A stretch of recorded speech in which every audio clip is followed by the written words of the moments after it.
नमस्कार मंडळी, माझं नाव सोमनाथ अभंग. मी आज रांजणगाव गणपती मध्ये आहे. या ठिकाणी खेडकर वस्तीवरती रामचंद्र खेडकर सर यांना काय त्रास होता, त्यांचं वय 93 आहे आणि त्यांना आपलं अमृत ज्यूस सुरू केल्यानंतर काय फरक पडला, त्यांच्यामध्ये काय इम्प्रूव्हमेंट झाली ही त्यांचे चिरंजीव सुमुख सर आपल्याला सांगतील. तर सर, वडिलांना काय त्रास होता आणि अमृत ज्यूस नंतर काय फरक पडला? नमस्कार. वडिलांचं वय आज 93 वर्ष आहे. 3 महिन्यापूर्वी त्यांना प्रोस्टेट कॅन्सरचं ऑपरेशन झालं. ओके. आणि गदादे सर आमच्या शेजारी राहतात, त्यांच्याकडनं अमृत ज्यूस बद्दल मला माहिती मिळालेली होती आणि वडिलांना एक टॉनिक म्हणून त्या स्वरूपात मी सुरुवातीला घेतलं. पण जवळजवळ 1.5 वर्ष ते बेड रिटर्न आहेत. त्याच्या आधी त्यांचं गुडघ्याचे कार्टिलेज डॅमेज झाले होते, त्यामुळे ते झोपूनच होते. आणि मध्यंतरी आता त्यांना सारखं झोपल्यामुळे बेड सोर्स झाले होते. ओके. पाठीला आणि खाली कमरेच्या खाली जखमा व्हायला सुरुवात झाली होती आणि मला खूप टेन्शन आलं होतं की आता हे कसं काय बरं होणार. तर मी हे टॉनिक म्हणून ऍक्च्युली सुरू केलं. पण त्याचा परिणाम असा झाला की त्यांच्या म्हणजे ह्याच्यात खूप फ्रेशनेस आला त्यांना.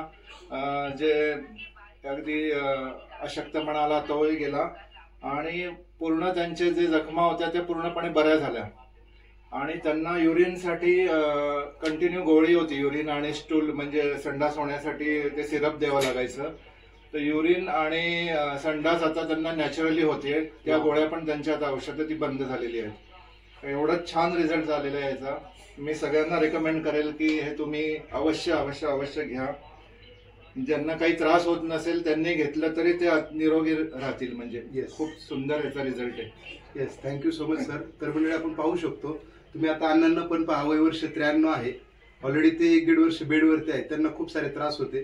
गोळी किंवा सिरप घेतल्याशिवाय युरिन पोटी त्यांना होत नव्हते. बट अमृत ज्यूस घेतल्यानंतर खूप इम्प्रूव्हमेंट त्यांच्यामध्ये झाले असं त्यांचे चिरंजीव सांगतायत. तर तुम्ही त्यांनाही पाहू शकता. पाठीचं पाहिजे तर मी दाखवू का त्यांचे?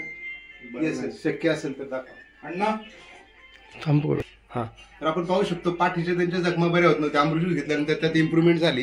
तेव्हा इथे दिसते डाग आता राहिलेत फक्त. पूर्ण याच्यातनं पाणी येत होतं म्हणजे.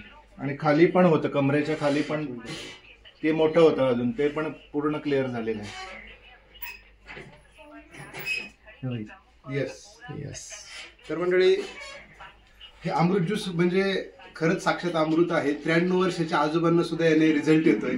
तर आपण सांगतो की जन्माला आलेल्या दुसऱ्या दिवसाच्या बाळापासून तर 105 वर्षापर्यंतच्या आजोबांना आपण अमृत ज्यूस दिलेला आहे आणि त्यांना वयाच्या 93व्या वर्षी फरक पडतोय. तर ही खूप चांगली गोष्ट आहे. तर थँक्यू CMD सर, तुम्ही आम्हाला असं ग्रेट अमृत खऱ्या अर्थाने दिल्याबद्दल. हर हर रियाज, घर घर रियाज.